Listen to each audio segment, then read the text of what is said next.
I would like to do now is to demonstrate how the CHAP routine starts with an interview with the patient.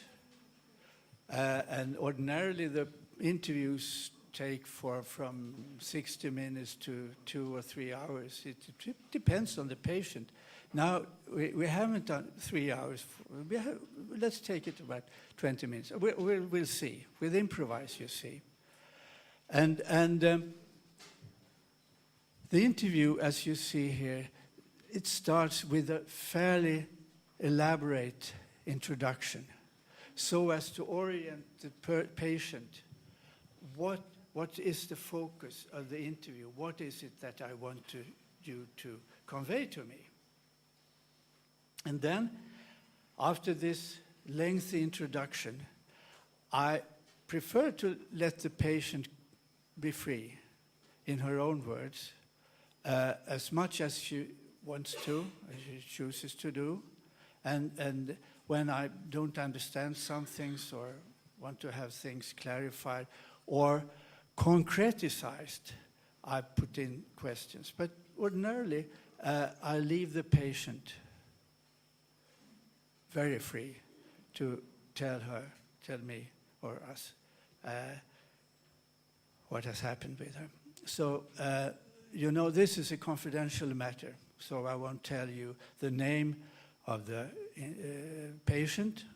I will call her Alessandra, but she has another name. And so, Alessandra, I will put on this. Yeah. Okay. Are you, by the way, welcome. Thank you. And I appreciate very much that you will share your experiences with me. And I wonder, do you feel comfortable about this interview? Yes. Okay. Do you feel comfortable about my recording it on the tape recorder? Yeah. Okay. Click, click, click, click. So, start. Yeah. Anyway, so Alessandra, I would very much appreciate, and I'm interested to hear about your experiences and your feelings now about the psychotherapy you were in a couple of months ago, how your life has changed since then and how you have changed as a person, what benefits you have had from the therapy and what possible losses. I mean, sometimes you lose things too. What your expectations were to begin with and how they were fulfilled. And maybe some things happened during the therapy that you did not expect that may have been good or not so good.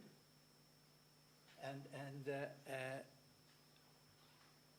what you feel about your therapist and what other people may have told you about what they have noticed in terms of change, etc., as a consequence of your therapy. Well, okay, I'm listening. Okay. And we are recording, you know? Yeah. Well, I am... Can you hear? Can you hear? Okay. Okay. You use this. Okay. You use this. Okay. Well, I started my first therapy in 2011, and when I moved to the UK, and I ended it last October. And because my therapist got retired, and then because I was feeling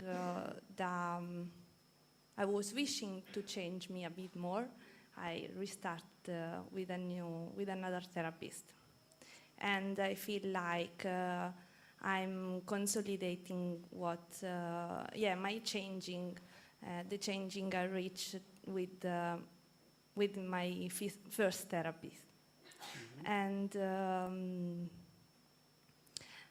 well, the main changings I noticed are about my grounding, and about how I manage my anxiety. Your Anxiety, anxiety. yeah. You had too much anxiety. Especially when I'm talking in front of a public. I know.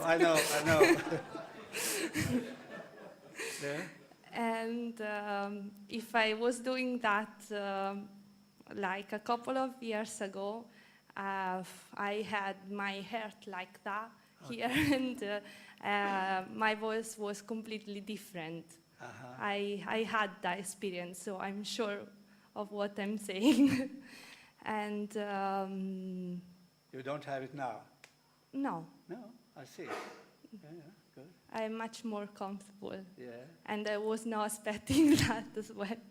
You were not? Expecting that. Okay, you were not expecting that. Yeah, expecting, sorry. But surely you started the therapy and you expected to have some kind of gain or help from it? But not with your anxiety? No, well, it was not my first aim, no. No. It was just, at the beginning, was in the background. It just came with other changing. I see. You were talking about grounding. Yes. What did you mean specifically about grounding? Because that's one of the things you have changed. Yeah, it's been a big changing for me. What does it mean? That I was I was very good to fly on the clouds, and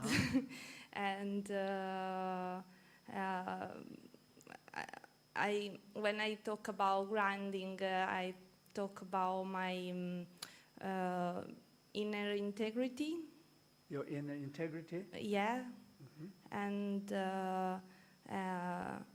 the capacity to be in contact with the ground, more stable, to stay on my feet. I see.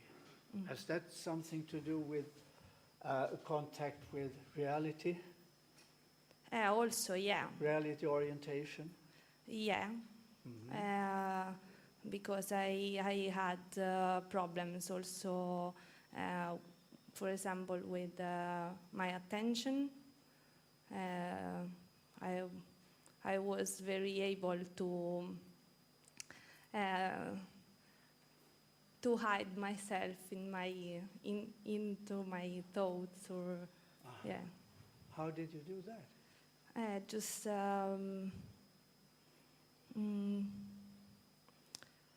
turning into fantasies, or? Yeah. Yeah. I see. And sometimes was a pleasure, sometimes was not, because I was losing something important that I want to listen or participate in. I see. So you had difficulties concentrating and focusing? Yes. Okay. All right. And what happened with that? Now I'm much more able to stop that when it's starting, because the awareness of myself comes just automatically, and when I recognize that my attention is going away, I do something to reconnect with the situation. I see. Could you do you remember in a specific concrete situation in which this losing your grounding happened? I mean, 2 years ago or something like that, and a corresponding situation nowadays, when the same kind of situation where you do something completely different? This is important to be very concrete, you see. Okay?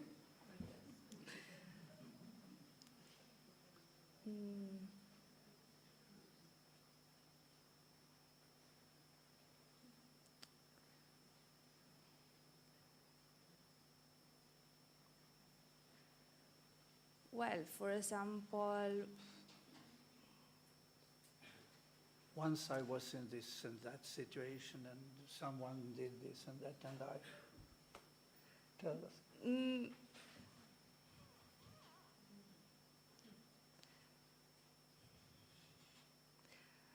uh,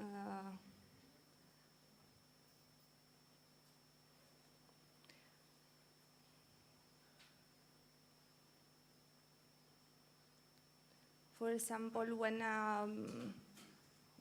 I was having a chat with a friend of mine, Yes. and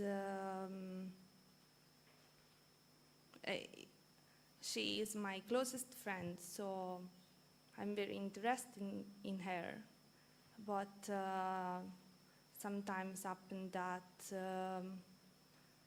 I was just flying away from her, losing the contact with her. Mentally Yeah, or physically? mentally, but Okay. Yeah. everything is involved, you know. I know, but you know, mentally you could sit in the same room with her and losing contact with her, or Exactly. you could leave the room. No, mentally. Okay. Yeah. Very good. Yeah. Yes. Yes. Yeah. And what did she do when she noticed that? It seems like that I was able to hide that because she was still talking. But I was feeling sorry after that. Because you noticed it yourself. Yeah. And now, if happens that now, I say clearly, look, I'm tired, or I ask her to repeat what she was saying, or. Oh yeah. Mm-hmm. And in fact, I noticed that I'm also much more able to speak clearly. And if I have to say something to someone, Yes. I have no problems You to express myself. which you did before. Yeah. I see. Such as what kind of situation or what instance? Any situation. When you're angry with someone or what? Yeah. In conflict situations, especially. Yeah. Yes. Yeah. Okay. And now you tell them off? Yes. Now I'm much more able to face the situation and to say my opinion. Yeah. And for that I'm more assertive in conflictual situations. And I have another example for that. Yes, please. For example, with my manager, I'm working during the weekend. I'm working in a restaurant, and my manager is a strong character. Is he? Yes. What do you mean by that? Macho? Well, he is Italian, and I see, yeah. We all know what that means, yes. and he has some kind of problem with his anger, and he expressed it a bit too much, and sometimes for very, very little things, and the little He blows things. up. Yeah. Okay. So at the beginning, I was reacting like a child. Doing what? I was feeling little, and I was not able to speak clear, I was speaking like little traits and Stammering? yes, and sometimes I felt that I was starting crying, and I was running away from him for that. But now it's no more like that. How is it now? What do you do when he bursts up? I just speak with him in a normal way, and then he calms down. Mm-hmm. He can take that. Mm. Okay. Yeah. Okay. All right. Mm-hmm. So these are a couple of rather profound and important changes that you have told me about. Yeah. How do you think you have changed as a person? I mean, are you a different person now than you were before? Well, a bit, yeah. In what sense?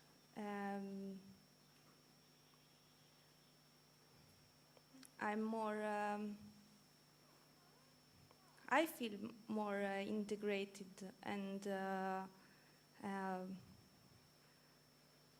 I feel that I'm much more able to keep my boundaries, and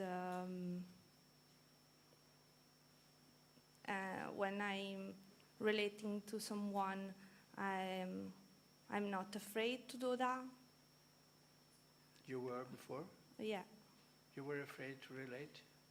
Yeah, or I was losing myself, or yeah. What was that mean? What did that entail? Losing yourself? What? I mean, I was saying always yes, you're right, or yeah. I mean, I was losing my sense in that A little bit ingratiating? Yeah, like I was not able to say openly my opinion, or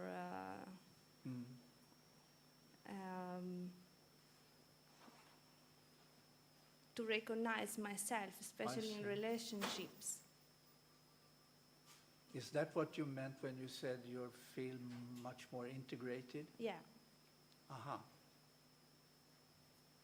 And that I you feel think more like an independent, autonomous person? Yeah. Okay. And I think that's been a big changing. Sounds like that. And before I was different. Mm-hmm. Because before you had other people influence you inordinately, I see. Exactly. All right. Were there any bad things about your psychotherapy? I mean, some things that you didn't feel was enough or was not good at all or whatever?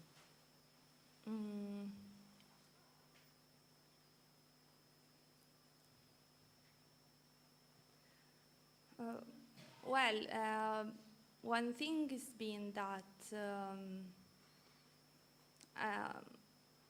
I was not seeing my therapist every week.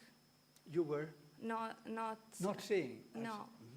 And you met him every 2 weeks? Every two weeks, and sometimes we had breaks, longer breaks, and I felt that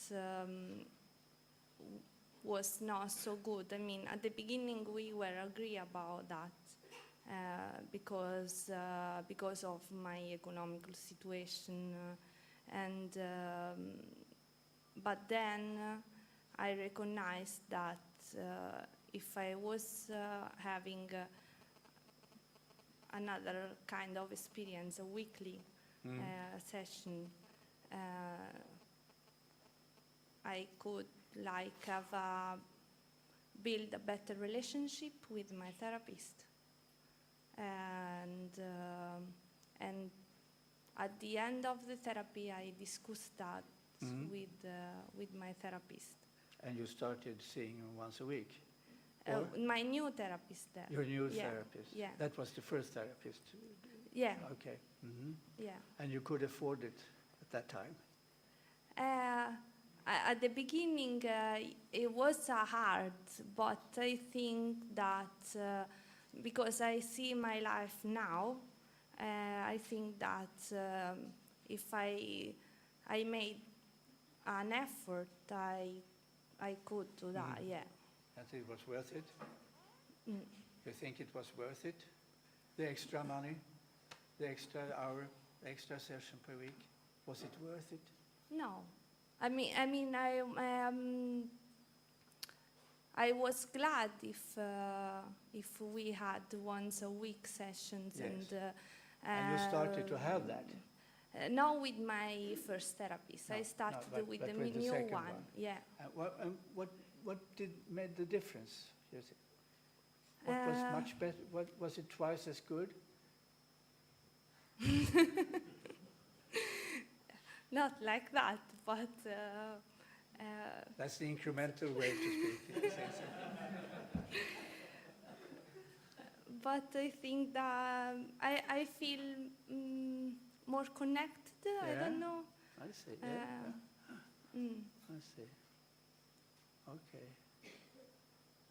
All right. By the way, excuse me, I will just switch slides here because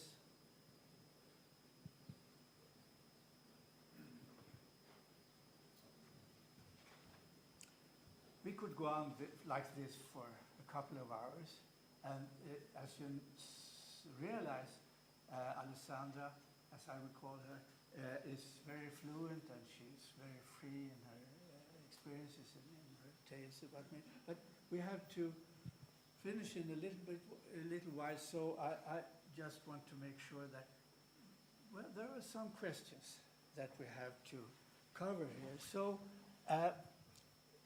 how has your life changed?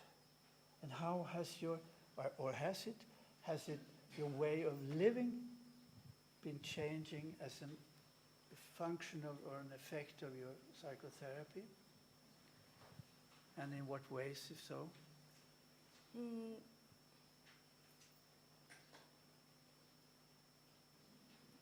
Is changing my way of having relationships, living relationships, and in every situation,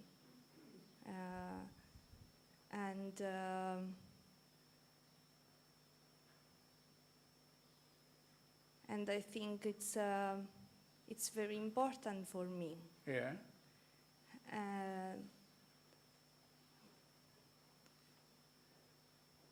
And it's a bit difficult to say how,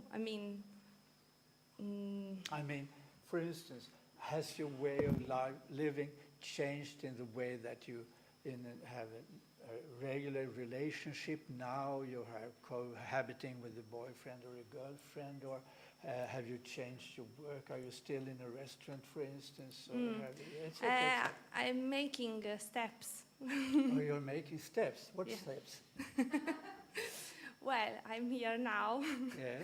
And I'm trying to grow up my network. Yeah. And Your network. And I'm making projects that I think I could realize in maximum 1 year. Projects? Yeah. Okay, what kind of project? Like I know that I need to do a few steps to reach my aims before leaving the restaurant. You have to, now I didn't understand.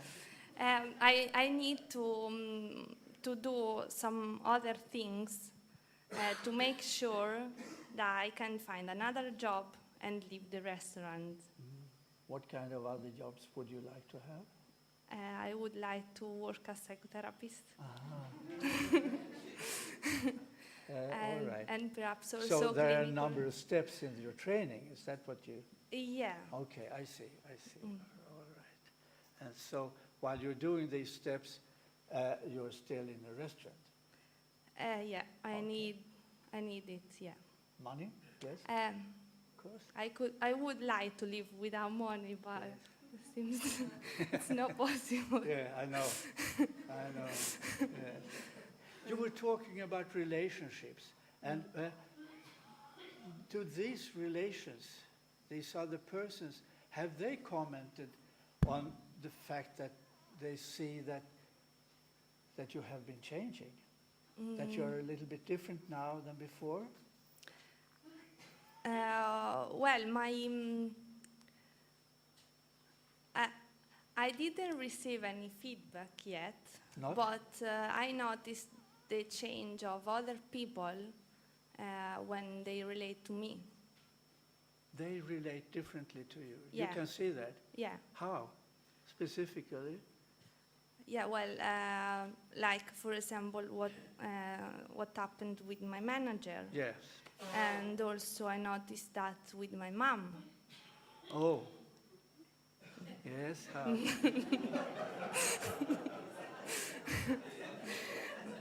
because because she is ambivalent with me.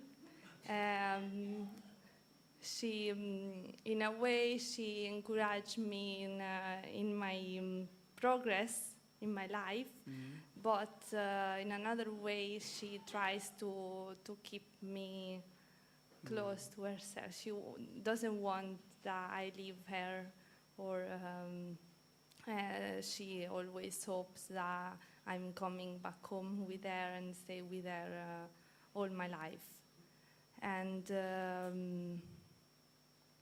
And when she used some dynamics to express that, and at the beginning, years ago, until no long time ago, I was responding to that dynamics in an impulsive way, and now happened just also last month. I was just calm. And did you notice that she realized that you have been changing? Well, her response has been to stop her to play that dynamic. She's not clinging anymore? Uh, Oh, okay. Feel good about that, I guess. yes, Yeah. indeed. Also Yeah. because I noticed that my calm was not like, oh, I need to try to stay calm. It was a real calm. And Not sham? no. Okay, that's very good. Uh, Just excuse me. We are approaching the termination here, but so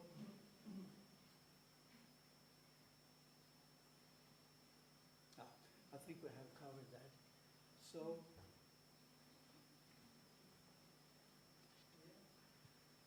you have described a number of ways that you have been changing. Mm-hmm. And we know, I know, and you know, you have been in psychotherapy. Are there any other kinds of events or processes that have been going on that have contributed, you think, to this change you're describing to me?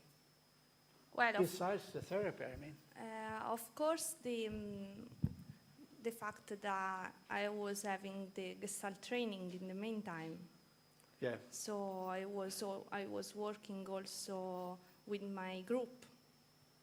Training group? Yeah. Okay.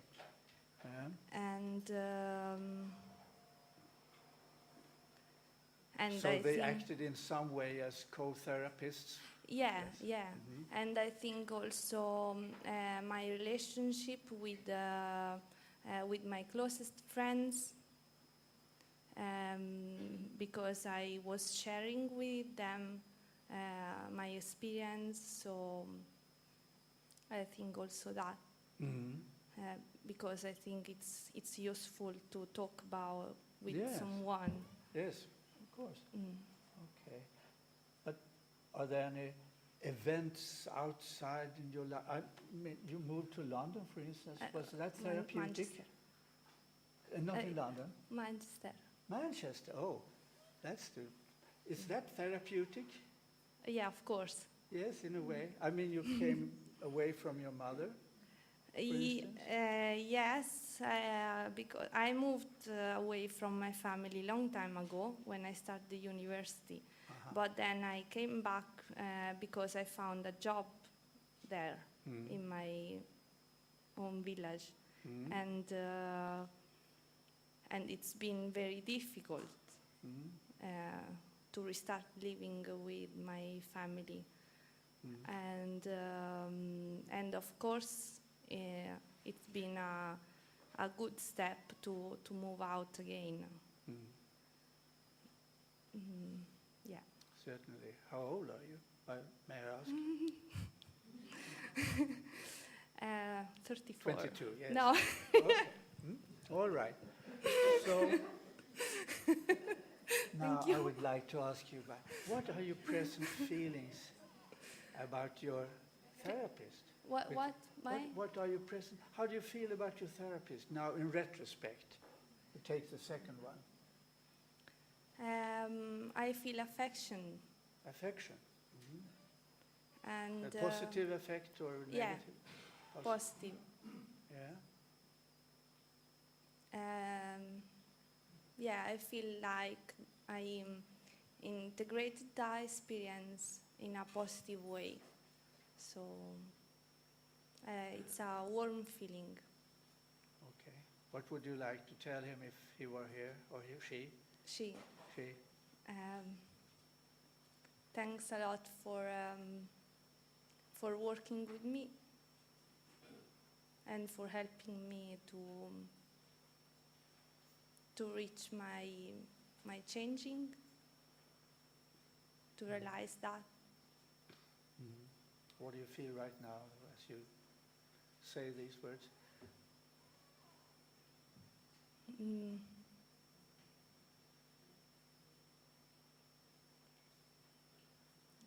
I feel a kind of love. Okay. So, Alessandra, I thank you very much for sharing these experiences with me. We are doing this, what we are doing now. How do you feel about having this interview, by the way? That's an important point to ask. I forgot that. I'm very glad to add the experience. Are you? Yeah. Okay. Did it contribute anything to your experience of having changed? Well, it's for sure it's a way to put together some pieces and helps to elaborate it mentally. Okay. Sort of consolidate Yeah. a little bit more? Yeah. Okay. Yeah.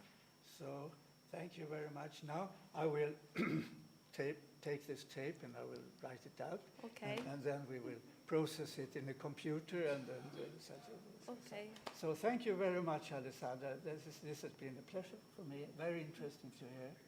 Thank you. And I congratulate you for your change. Thank you. Bye. Thank you.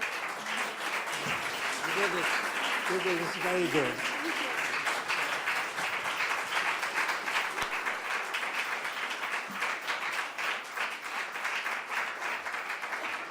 Maybe, Alessandra, maybe. Marcella is her name now. Marcella, why don't you sit here? And maybe we should, I think now, that we may go on to have a discussion about the second part of the chap routine. This was the first part, which... I'm sorry, I forgot that. Okay. This was the first part of the chap routine, which is...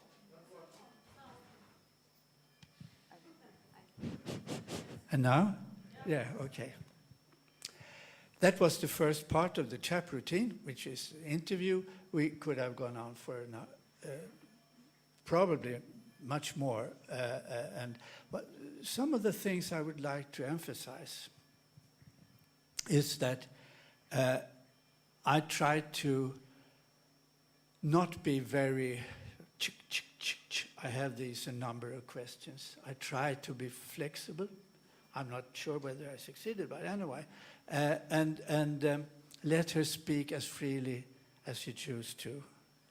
And what I tried to do also was to make her be more concrete in some points, or exemplify in terms of concrete events and situations. Because sometimes, especially when you're interviewing a therapist, they may have all kinds of jargons, you know, and so it's very important, you know, or other people, not only psychotherapists, they say, I have recognized a number of patterns in my life, and then you have to say, what patterns? What do you mean by pattern, etc., etc. So that is a very important point of the interview technique, and it's not specific to chap interviews, of course, but anyway, you have to think about that as you make these interviews. But now the second part is that we could try to quantify, to measure, as it were, the extensiveness, the thoroughness, and the radicalness of the change that Marcella has gone through in her as a consequence of her psychotherapy, right? And then you see there are a number of scales. What I should have made, but I didn't make, was try to summarize what she has told me about her experiences. That should have been done. And also what I did was to ask you how you felt being interviewed. And that was, as I gathered, a rather positive experience to me too, really. So if you just want to do a qualitative case study, this is enough. You could take the transcript and feed it into a computer or feed it into your mind and make a kind of qualitative analysis of it. And Floriana, where are you? Floriana, for instance, she's doing this with a computer software which is called the Atlas TI, and there are other computer softwares to do this. But you may complement this with the number of ratings. So you should try to solicit a couple of independent raters who have not been doing the interview, and have them, at least two of them, and have them listen to the interview or read the transcripts. And then they have a manual of the 4 or 5, really, different rating scales. And these rating scales, they are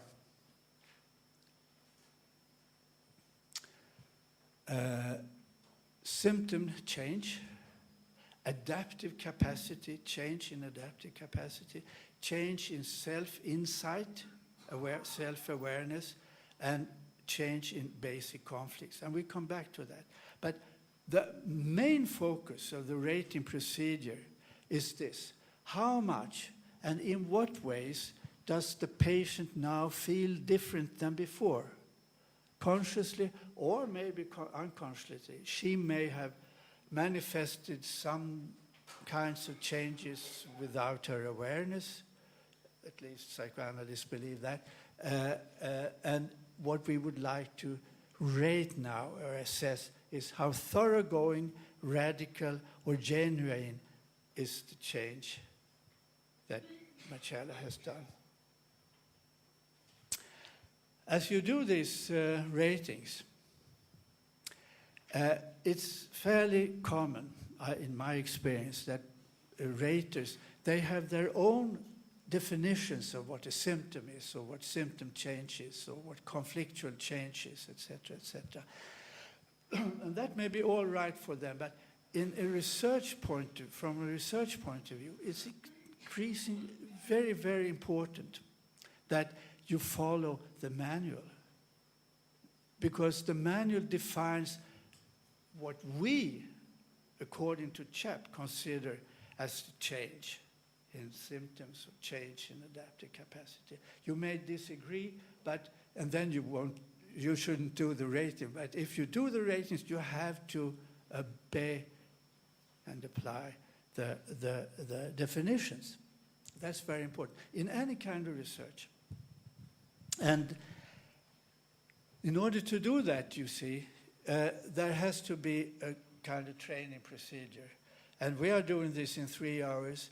Ordinarily, we have 2 or 3 days training, and people are going home and doing interviews and rating, and then come back and so. So it requires a fairly good amount of training to do these ratings in order to agree with other raters. I mean, that's one of the important points, you see, that different raters should agree about how much change we have been witnessing now.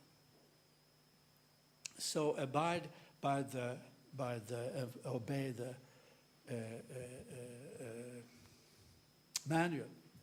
The manual is, and the variables, they are defined in terms of signs of change. And signs of change are kind of manifestations, as close as possible to your observations of what has happened to the patient.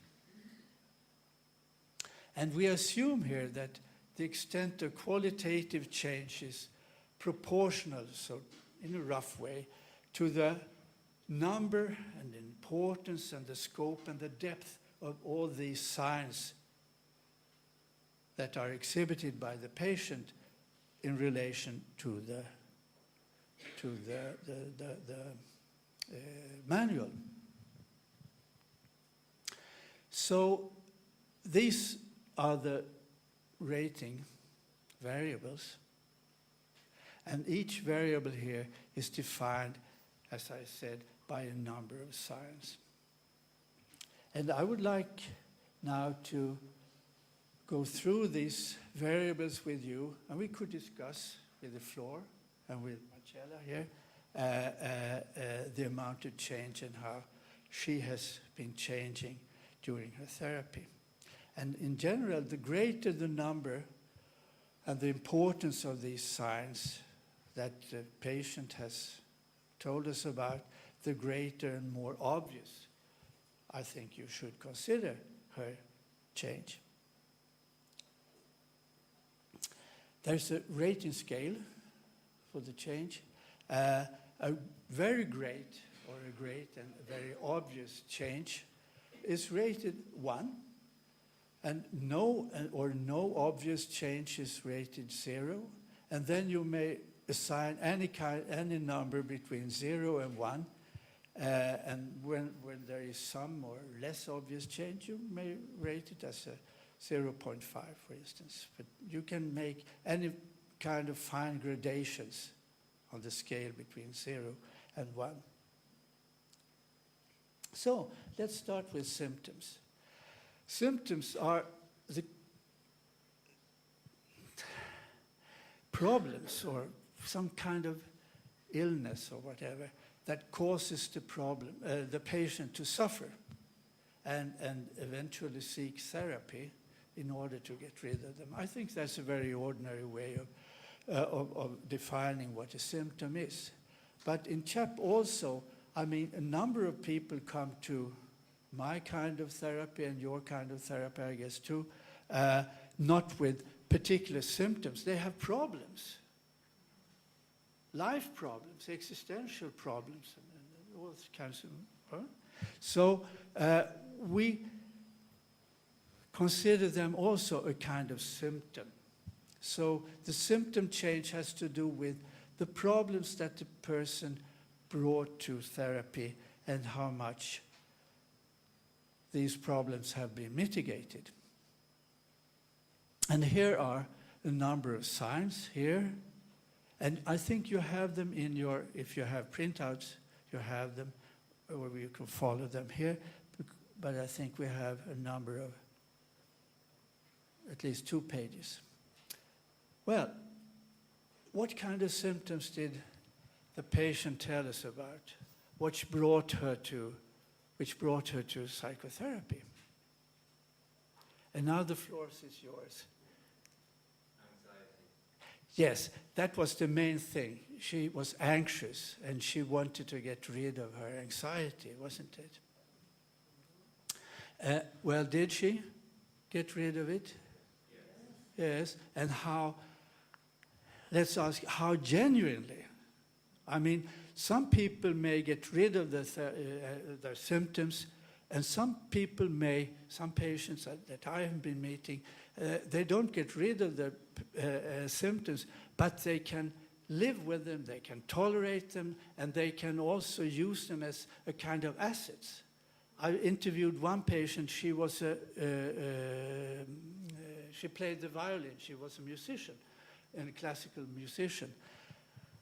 And she was depressed to begin with, and she was almost as depressed as she was afterwards as she was before. But now she said to me that now I can use my sad feelings and my depressive feelings in a kind of productive and creative way while I'm playing. Like, oh, well, and then she mentioned a couple of pieces that she was playing, and she was crying in tears, etc., etc. But she didn't get rid of the symptoms, but I thought there was profound symptom change in the sense of increased tolerance. You follow me? And you agree? Yes, of course you agree. I hope you say that. Anyway. Well, let's look at the others. So the first is they have decreased in number, frequency, duration, or something like that, haven't they, Marcella? Yeah? And so when you're still having symptoms, are you as disturbed as before? Or do you ever have anxiety spells nowadays? I still having anxiety, but I face it in different way. In what way, different ways? I try to ground myself, and if I feel too anxiety in a situation, I just try to stay calm and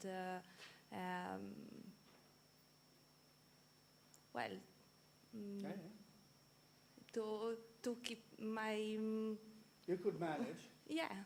While still feeling anxious? Yeah. Yeah? Okay. Yeah. That's very good, isn't it? Yeah? If we had gone on for an hour or more, she might have told me this before, if I had thought of asking her.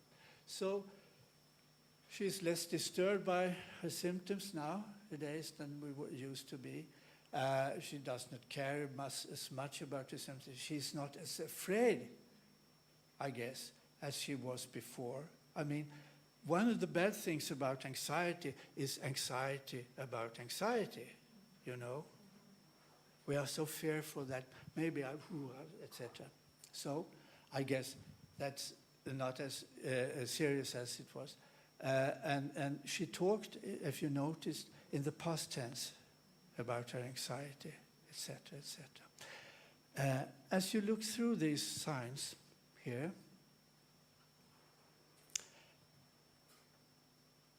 and here, are there any other kinds of symptomatic changes or signs of symptomatic change that you heard from the patient?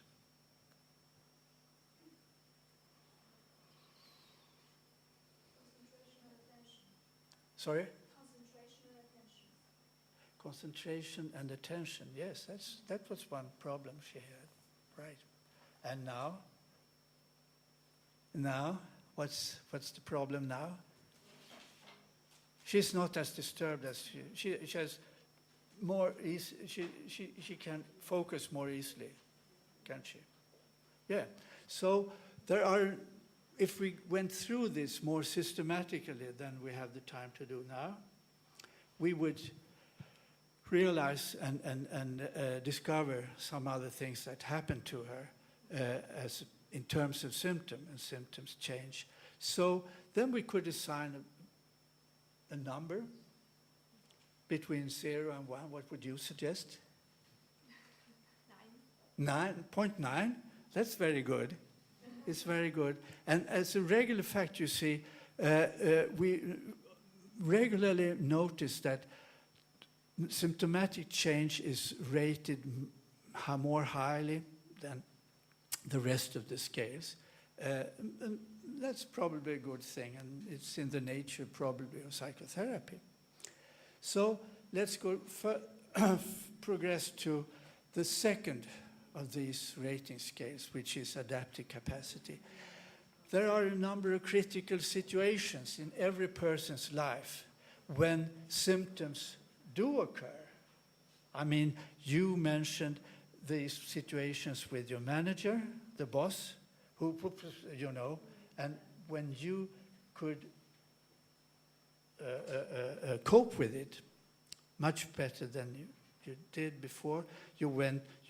Before you felt like a small child, and you could burst into tears, etc. Now you talk calmly to him, and you were also talking about your relationship with your mom, which well, you remember what she said, I guess. Yes. So there are a number of other signs how she copes or manages with critical situations. And critical situations are situations where these problems, which we were talking about before, turned up.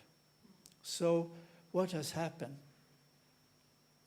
Does she now avoid or escape from such critical situations anymore? No, she's still working with her, excuse me, with her boss in the restaurant. She does not become anxious, or she does not feel like a little child or a little girl anymore when he yells at her. And you could tell about more concrete situations which you, with your boss, for instance, and your mom, where you acted. You mentioned the word assertive, for instance, and which is one of the signs of having gained a little bit more of adaptive capacity. Excuse me. Any other signs like these of the person's change in terms of adaptive capacity? Did you hear anything else, or were you thinking about anything else? I'm no more impulsive with my mom. You're less impulsive with your mom, yes, yes. And she has also noticed that. Yeah, of course. Yes, which is, she has changed too, yeah, which is an important thing about adaptive capacity, and in terms of object relations, of course. So what would you suggest as a rating of change in adaptive capacity?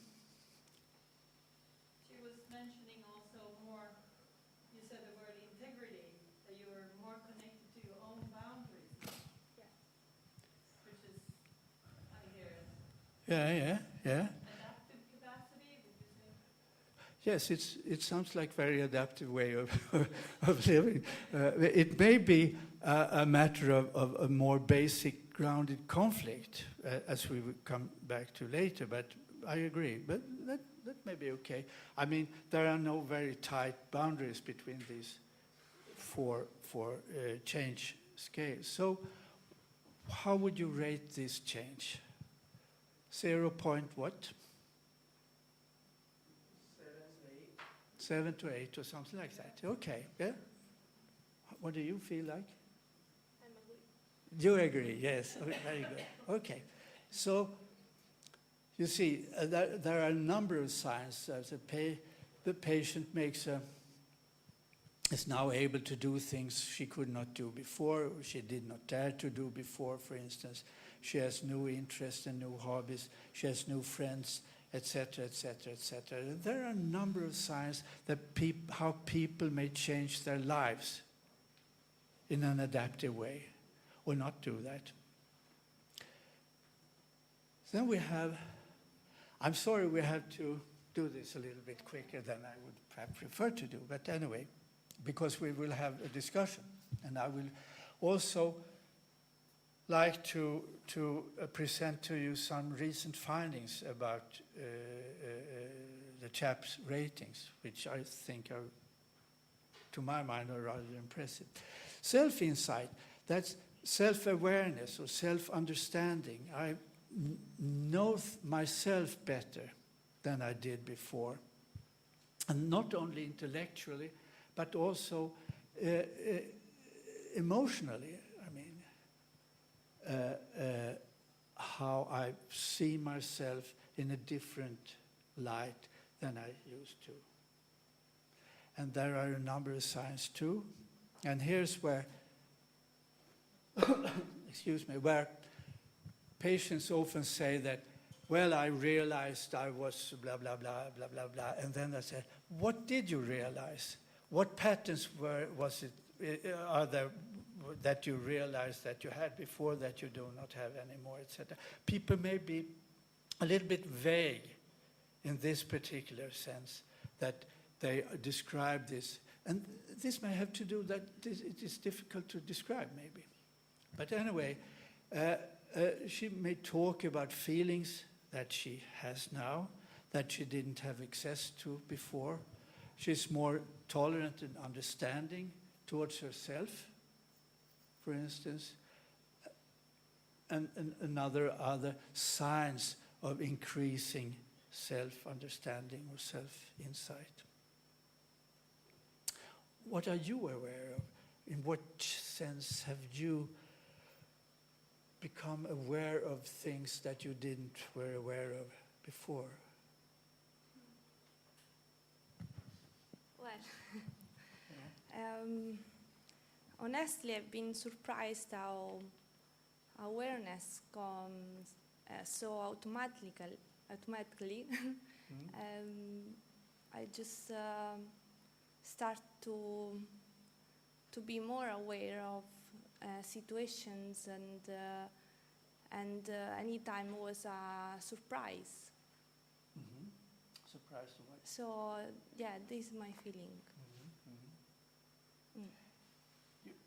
You might have realized that Angela here was fairly aware of some things that she didn't like about herself before, that she would lose contact with other person, and you described it as flying, I think, yes? And so we have to distinguish between the amount or the level of self-awareness which she had before and what she has gained, if she has gained. And that is not very easy. I mean, I guess choosing the training as which you did, and having this training, etc., but you were probably fairly self-insightful or self-aware before. So there's a little difficult to ascertain how much more self-aware is she now. But anyway, let's call it a 0.5. Or what would you say? More? Okay. All right. I don't mind. 0.75. Okay? Is that okay? Sometimes in these signs you will see that there is a psychoanalyst behind this.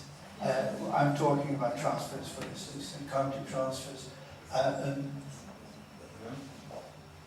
Partly because I am a psychoanalyst, and partly because I'm convinced that any kind of human relation contains components and transfers and counter-transfers. So I hope you can stay with that and tolerate that sometimes there's a little bit of jargon in this, in this manual.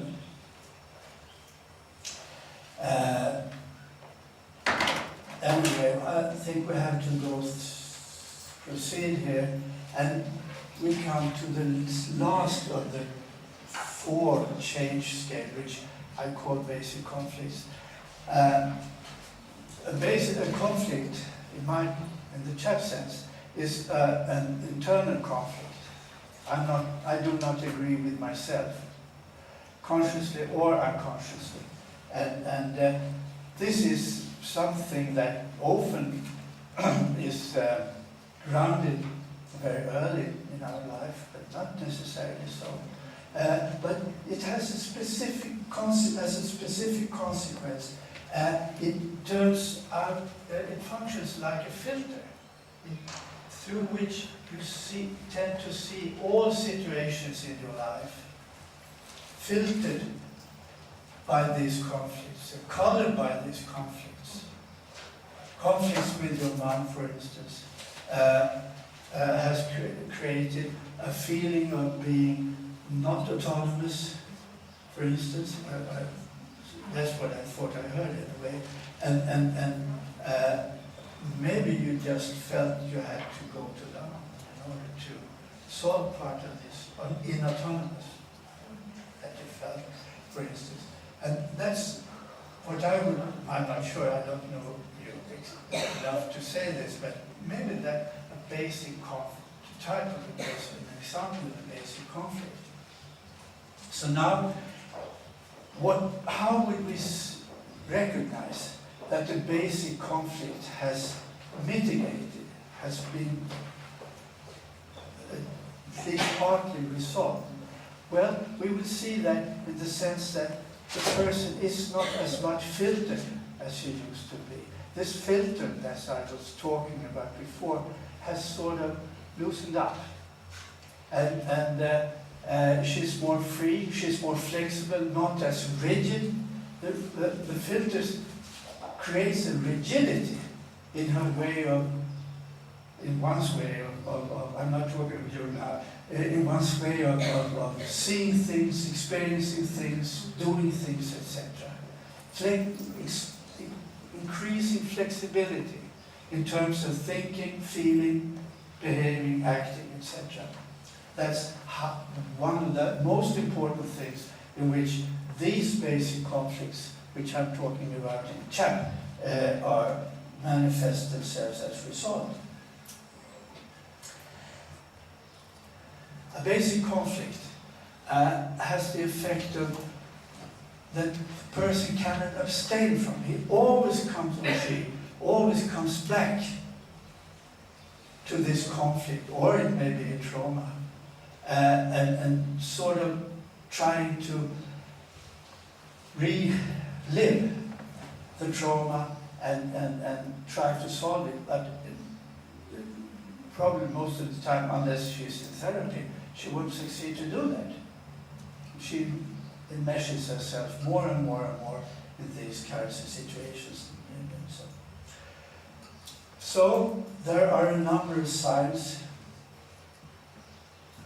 that the basic conflict has been mitigated. One thing, of course, is that the person can make a reasonable account and tell them. Before I had this particular conflict with my mom, which was sort of internalized into myself, by always speaking of my eternal mother, for instance, and the hot chai didn't help, or it did help maybe, and when I experienced this conflict again, I had not as much anxiety as I did before. I'm more flexible, I have more empathy, I'm more tolerant with other people, for instance. I have more ability now than I did before to view situations in the view, share the views of other people, for instance, etc., etc. I'm a better listener, which is essential for a therapist, but for all people. I am not as rigid, as a stereotypical, extreme, etc., as I used to be, etc., etc. So, and another thing is that, which I think is, this is an important sign. When the basic conflict is profound, people always tune in on the same thing. You can talk to him or her for a while, and after a while, she always comes back to the same kind of situation, the same kind of relation, the same kind of problems, and if that has alleviated, that's a sign of a partly resolved conflict. So we shall make a rating. Oh, I'm sorry. Are we going on to 115? Yes. Okay. So we are trying to do a rating of how much you think, how thorough you think your basic conflicts have been resolved, and what are your feelings? What are the basic conflicts? I suppose it had something to do with your mom. Yes, and you felt like you're a small baby. Small baby, yes. And how much has this been changing?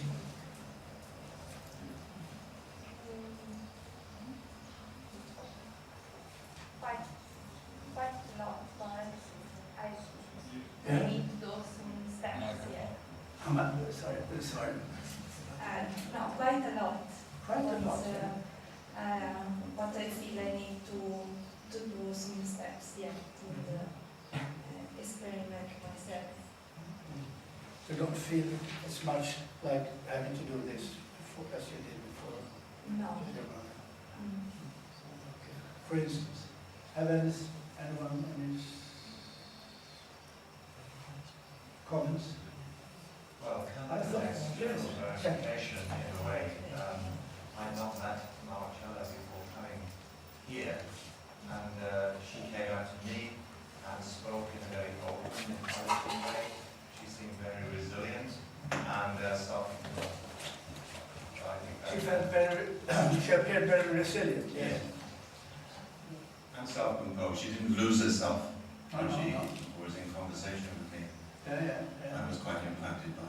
Okay. And she was talking about integrity, remember? She feels more integrated. And I think also that has to do with a kind of rather profound inner change in her, in a way that manifests itself with Ken, in her conversation with Ken, would you say? So, and you feel there has been a great change. A one? How much? 1.75 or some 0.80 or what? 0.8. 8. Yes, Eight, that's five. very good. That's very good. That's very good. Okay. Now, some of these changes. So we have a one. Or I have forgotten, but we have a number of numbers now, number of figures now, and we could make some kind of statistics about it, etc. But these are changes, and some of these changes may not only depend on the fact that she was in psychotherapy. She mentioned some other things, such as what? She was in training, for instance. I felt that this movement to Manchester might have contributed to something. And there may be some other things that I forgot to. The friends. Staying with the friends, yes, that's true. Brilliant. So these different factors may have also contributed to the change that we have measured, so to speak.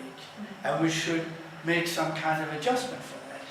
because some of these changes did not possibly depend all or entirely on therapy work. So there are, for each of these scales, we should also try to assess extra therapeutic factors, the amount of extra therapeutic factors, events and conditions outside therapy, during therapy or after, that may explain the changes we have been noticing.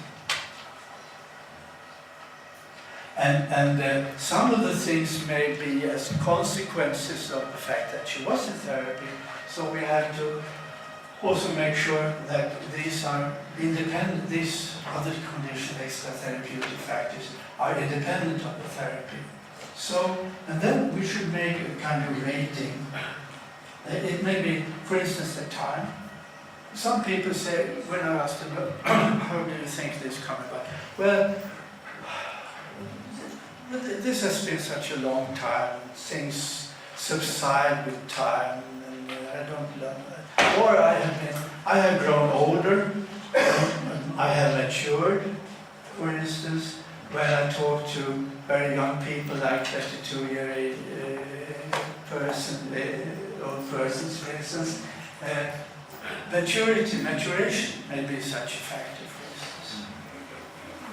And a number of other factors, like moving to another environment, which I call natural environmental therapy, etc., etc.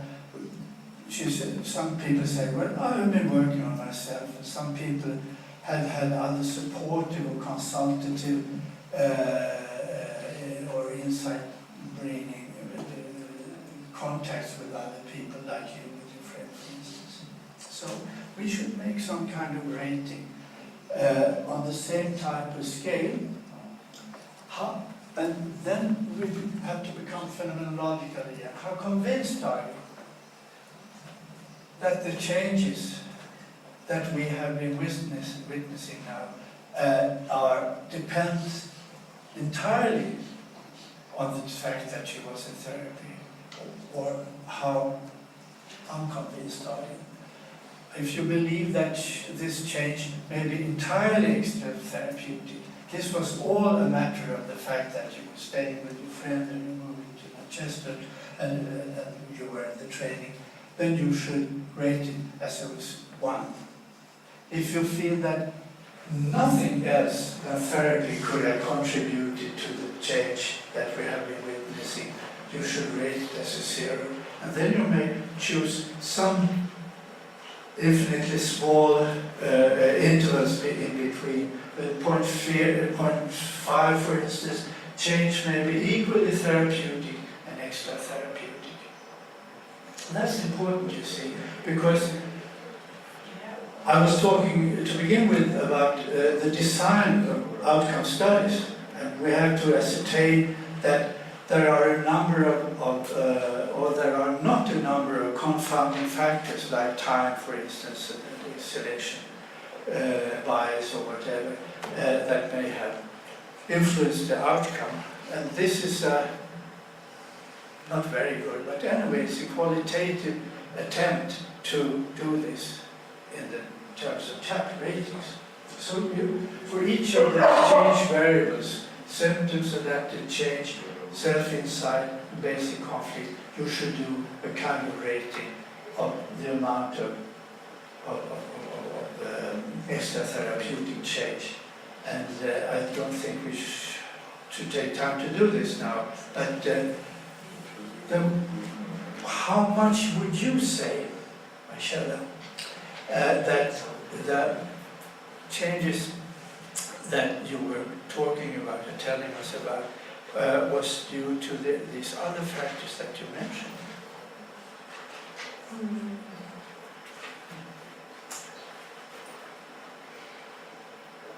0.3 perhaps. 0.3, a third about. Yeah. Okay. So then you could make some arithmetic calculations to compensate for this 0.3 to have an adjusted chapter score. And I I don't go into the technicalities of that, but anyway, so we went up with a score of about,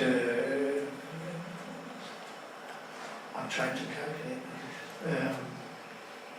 0.63 about in terms of adjusted change. I'm kidding now, I'm just I'm just fooling. Anyway, we have a score, a change score. And that's the result of the CHAP procedure. A rating score and a very rich qualitative material on the tape, which you may listen to as a researcher or as a clinician to, for instance, as your therapist, if I were your therapist, I would feel a little bit moved with what you said eventually at the last things you said, for instance. Or I might also take note of the fact that some of the things you mentioned, which I think maybe we should have done more of this and less of that, etc., etc. Yes? I want to say that I feel that the Gestalt training has been very important for me as well. And what's the The Gestalt training. Gestalt training, yes? Yeah, so this is the reason I gave 0.3. Yeah. Okay. I think that's only natural. I mean, training, especially the therapeutic training, has one of its purposes, of course, to sort of integrate the person as a person. Okay, so I think I would agree with you. Also, I think as a Gestalt therapy student, you have some kind of, well, I don't talk about that. Let's go on. So, excuse me, is this a good measure of outcome or change? The first thing we would like to know is whether different raters are able to agree on their ratings. And a colleague of mine, Alexander Wilczek, he has made a study, or we have made a study. He made the interviews and he had a couple of colleagues doing ratings. And I have analyzed the ratings and we have calculated the amount of what is called inter-rater reliability of these ratings. And this is after fairly large amount of training among the raters. And as you may know, as I'm sure you know, that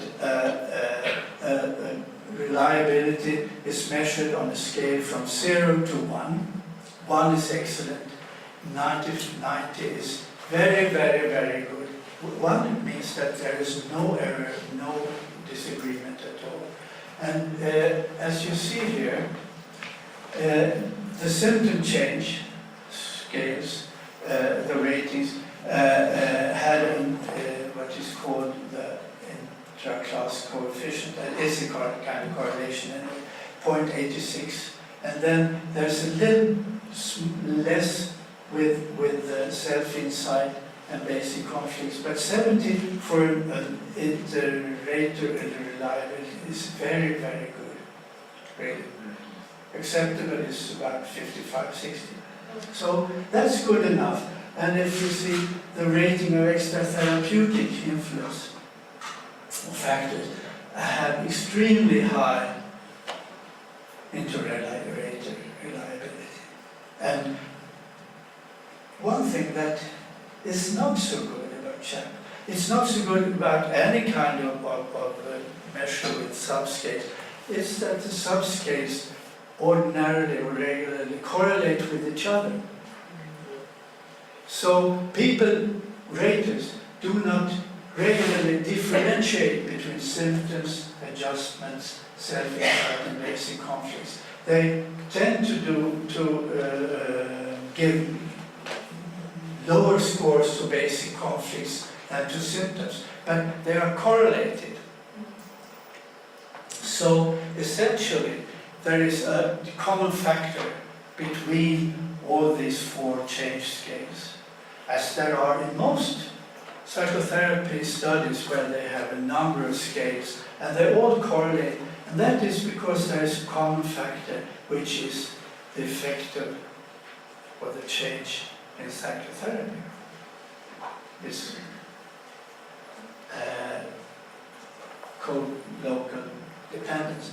So, and essentially, you could compute a total score. You sum all these ratings and adjust them, and you have a fairly high reliability, 0.84, and 0.94 with the extra therapeutic ratings. These are the means. It's not very, very interesting, but as you see, symptoms after therapy are more highly rated than insight, self-insight, and more highly, as at an average, than basic conflicts. In this particular study, we compared the chap with 2 other scales, which are ordinary pre-post scales. One is the GAF, you know, is the Global Assessment of Functioning, which is the axis, what was it, 4, 5 of the DSM, which is a pre-treatment and a post-treatment measurement. And they started on 74, I don't remember, that doesn't matter much. And then there was another instrument which is called CAP, which is the Karolinska in Stockholm, Karolinska psychodynamic profile or something like that. Both of these are also observer rated. They are not self-ratings, which is important because self-ratings and observer ratings are different and diminish the correlations. So you see, with the GAF post rating, there's a correlation about 57, and with the CAP post rating, the correlation between about equally high is minus there because the CAP is turned otherwise around. It's the reversed scale. This is fairly typical, I would say. Not too good, not too high, not too low. We would feel a little bit anxious if it was very low, and if it was very high, one could say, well, okay, why should you invent another measure that measures exactly the same thing as the previous ones?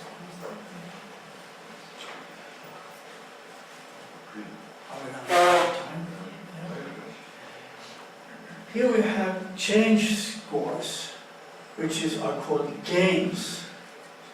The difference between the pre-measurement and the post-measurement on the GAF.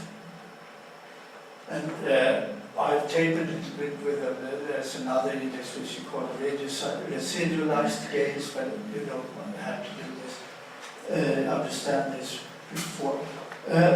And you see also there is a fairly substantial but not very high correlation between the CHAP ratings and the gain scores, which is, as it should be, not very high, not very low. And here's one thing that I think is extraordinarily interesting.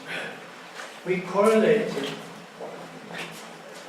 the CHAP with the number of treatment variables, whether the person, there were 2 groups in this study.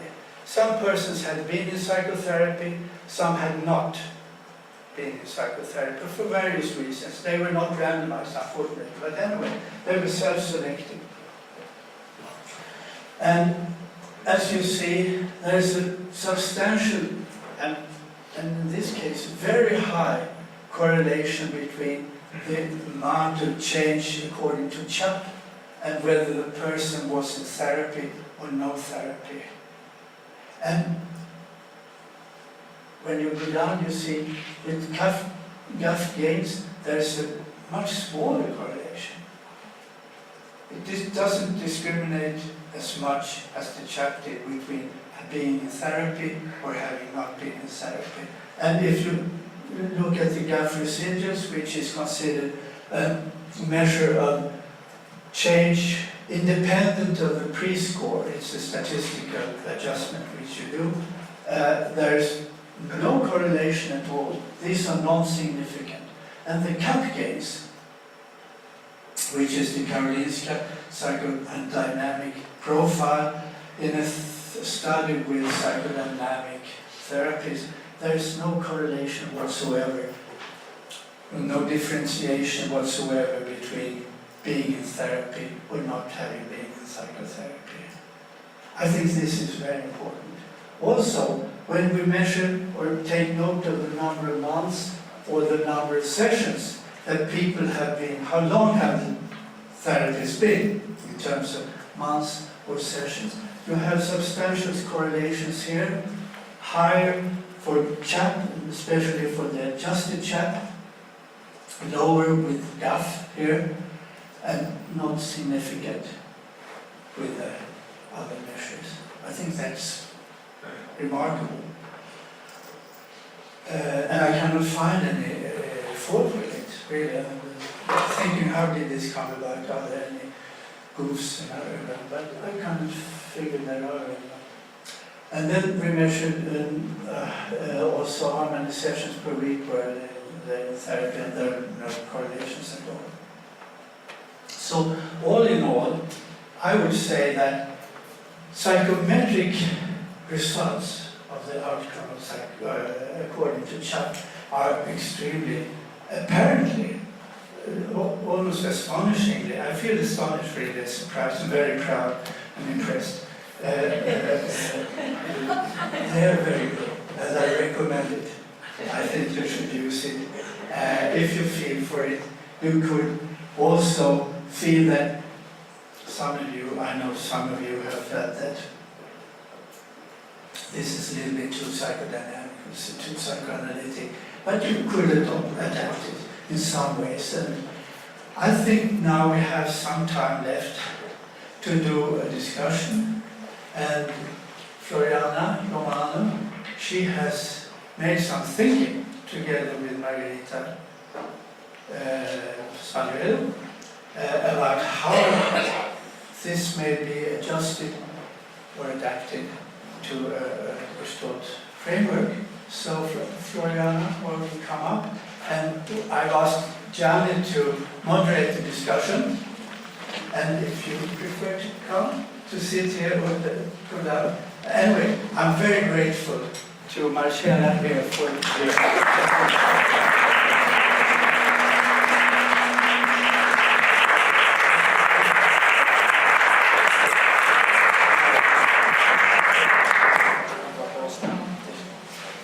Floriana, do you have the slides here?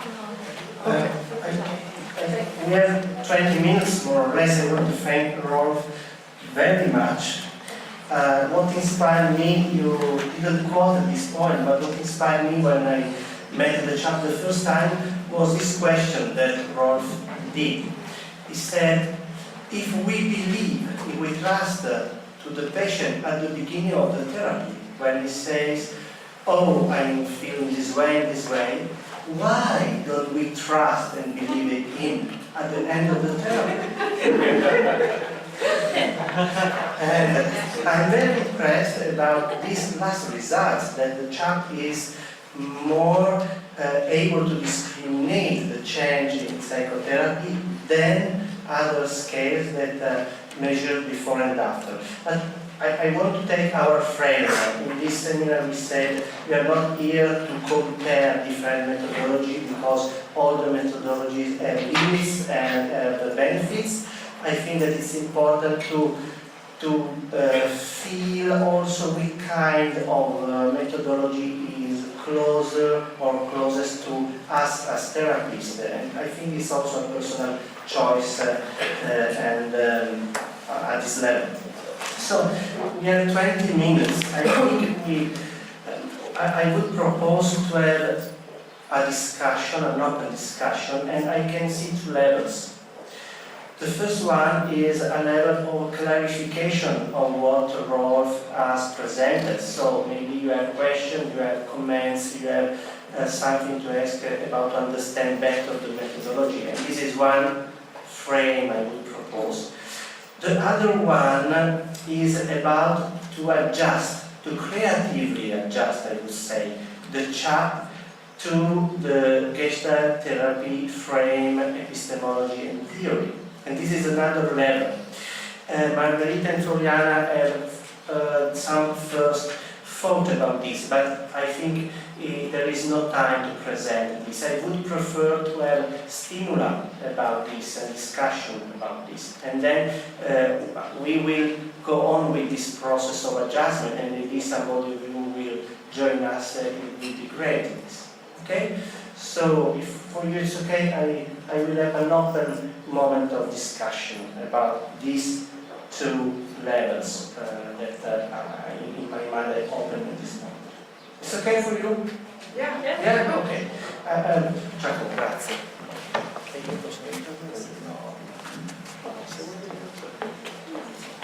It's okay. It's okay. I have a methodological question. Would it be okay to have the client rate the numbers? Only the client rate the numbers between 0 and 1? Would that be okay? I'm sorry, If as you do the interview and then you do the rating, and I understood that the interviewer does the rating and a few outside raters do the rating. Yes, or independent persons, yes? Independent persons. I was wondering, as you just asked Marcella to do the rating, how about if the client does the rating? How about? If the client, the patient. Oh, I've never tried it before. Well, you could do that. I think it's okay. Anything is okay. Anything is okay. You can do it because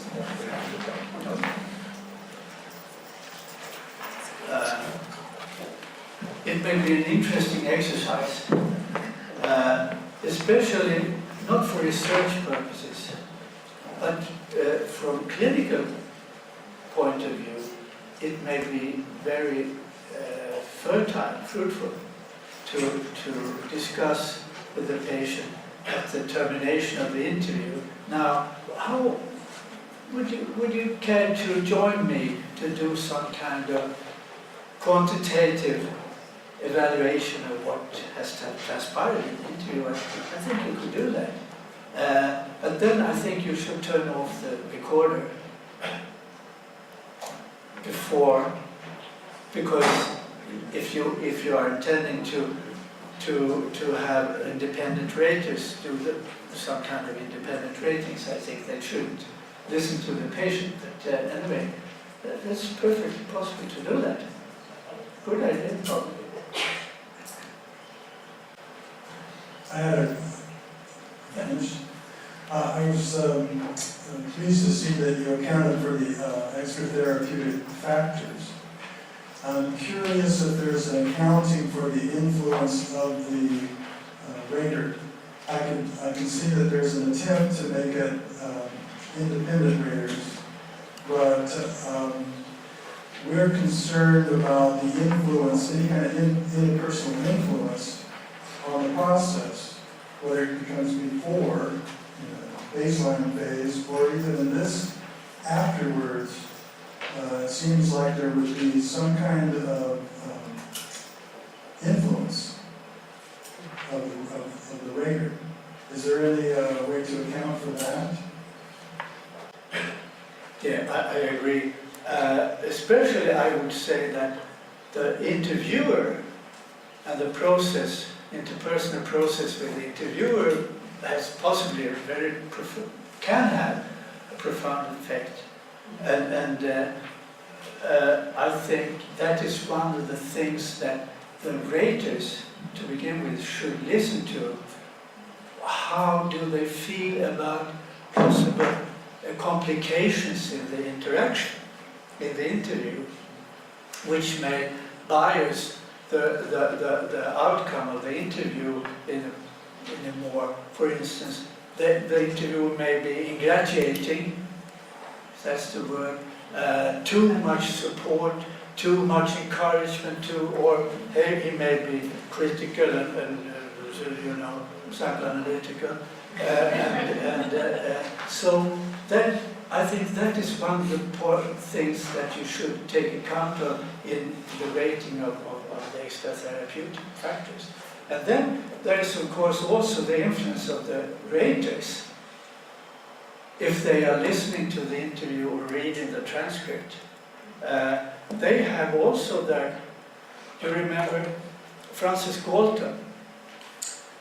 He made an extraordinary, interesting discovery in the 19th century, I think, when he recognized that astronomers had what he called a personal factor. When they were manually when they were following the stars and the planets like this, he noticed that there were systematic differences in their estimation of time. And these systematic differences between different observers, astronomers, he called the personal factor. And also raters have these personal factors. I mean, some of us are a little bit more restrictive in our ratings, and some are more liberal, etc., etc. And we listen differently to the tapes. And that is actually, I'm sorry, I'm going around, but that is actually one of the reasons why what is regularly called inter-rater reliability is not reliability. It's has more to do with validity, because they hear different things and they have different frames of reference. They interpret the manual differently, so they are systematically different, not only randomly different. Random differences are reliability different. So yes, and that is difficult, of course, for a rater to know. But unless you do consensus ratings, if you do first a set of independent ratings, and then you get to go together, and you say, how much did you feel this was? And I said 0.3. 0.8, what? 0.3? Are you kidding? I said, then you could discuss it. So that's the personal factor, and you may negotiate to come to a common rating. But it's, I mean, we are all humans. That's unavoidable, that there is such differences. But was that something to do with your question? Had what I said something to do with your question? Oh, yes. Okay. Thank you. Thank you. I noticed I was digressing a little. I'm not sure if I understood well that you train the raters before the ratings, and how that influences their high inter-rater reliability. Yes. And Yes. maybe if you can say a few words on how you train them. Once again, please discuss. How you train them to do the ratings. Yes. Training is essential. We once had an experience with a couple of independent raters who didn't share they had just read the manual. We had a train together, and they applied their judgments to a number of tapes, and we had very, very low agreement. So it's very important that a number of raters should go together, preferably having some similar frame of reference. And we train them by listening, by doing interviews, listening to interviews, discussing doing independent ratings, coming together and discuss their ratings, turning up to producing or generating a kind of consensus. And after 2 or 3 days, we split, and then they do a number more. It's not like the adult attachment interview. I mean, this is far from it. But anyway, they are doing, practicing or exercising, doing interviews, and they send, they send the tapes back along with their ratings. And there are a number of persons who are nowadays sort of fluent in doing chat ratings, and they comment and feedback to the trainees what they said. So training is essential, and that is one of the reasons why they can agree. Because we have the personal factor, we have all different frames of reference, etc. So that's, yes, training.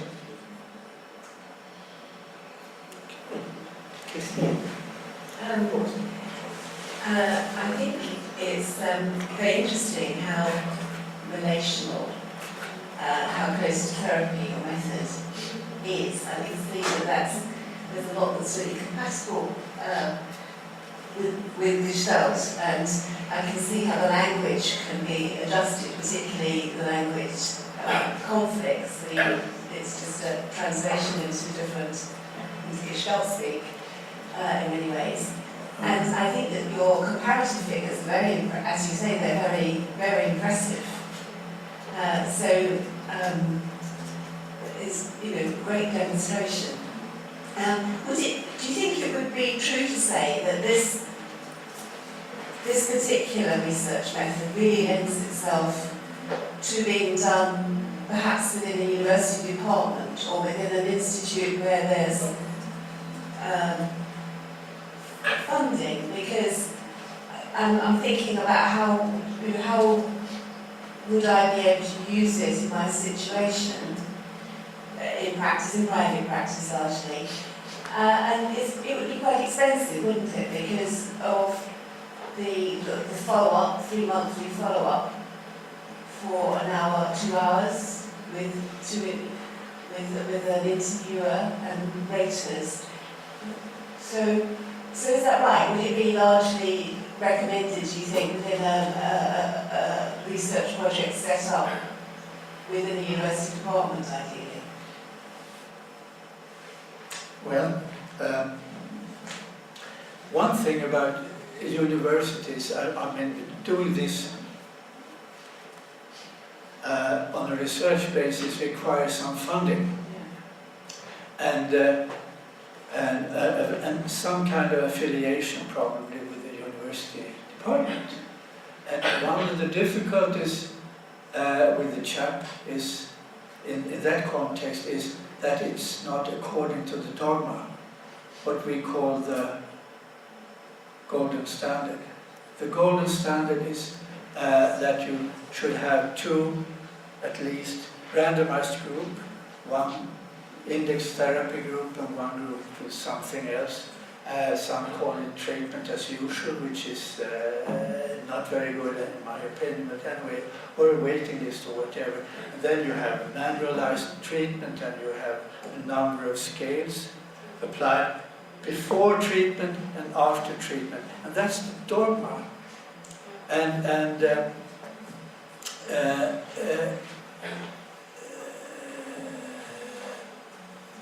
at least at this point in time, there is, and this dogma, and this gold standard, it's promoted basically from the United States, because they are dominating the whole scientific world, as you know. I'm not the enemy to it, but I'm a little bit concerned about it. And this is, and they are very skeptical about any kind of post-treatment measurement, like the CHAP. So my question about, sorry. So So my question, Rolf, is how would we do it then? How, I understand about the RCTs and the politics, but this method, which is a very interesting method, how practically would we do it as a community of Gestalt therapists, researchers? That's my question. That work mainly in private practice. Yes, well, many of us do, yes. Okay. I would try to gather a group of colleagues and come to an agreement that we might use this particular method with our own cases.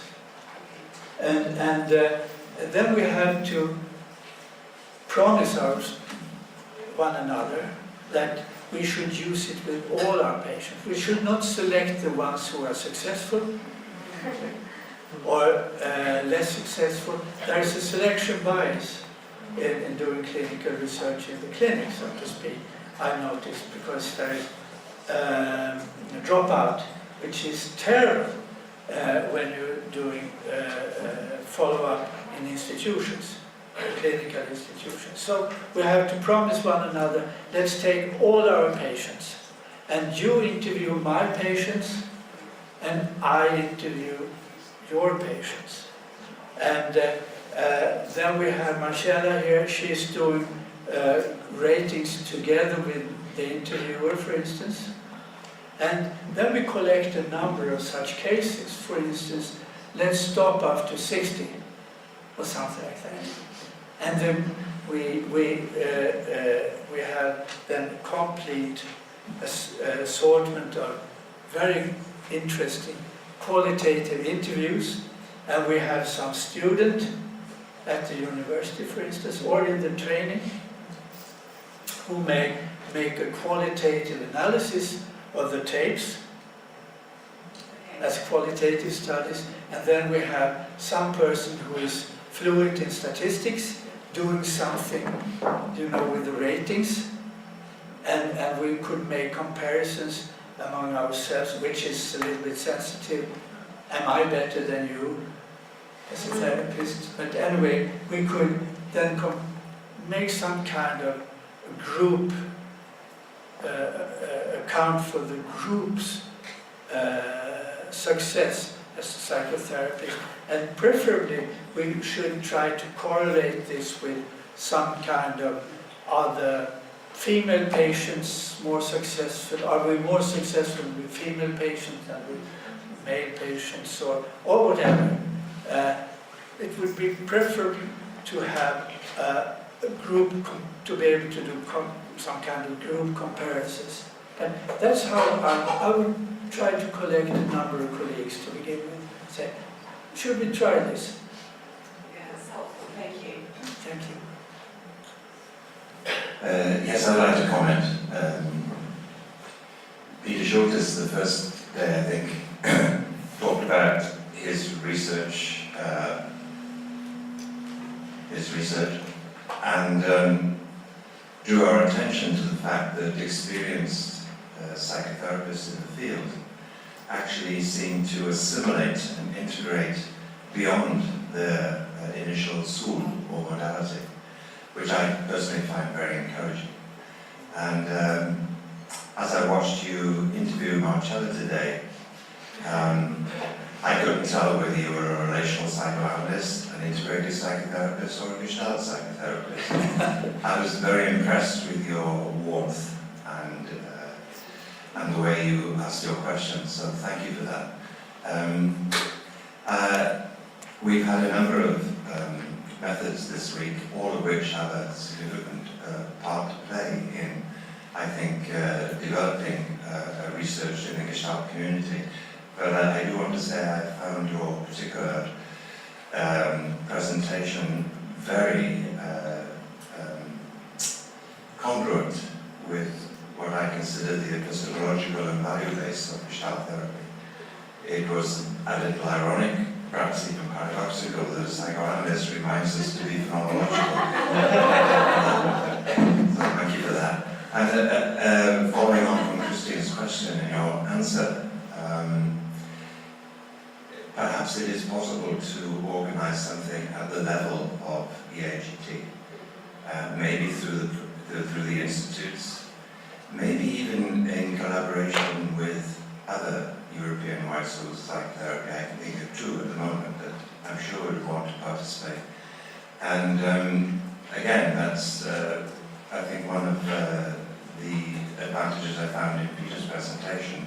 I was impressed by how many different modalities were involved in it, which can only be a good thing. So thank you. I found your presentation inspirational. Thank you.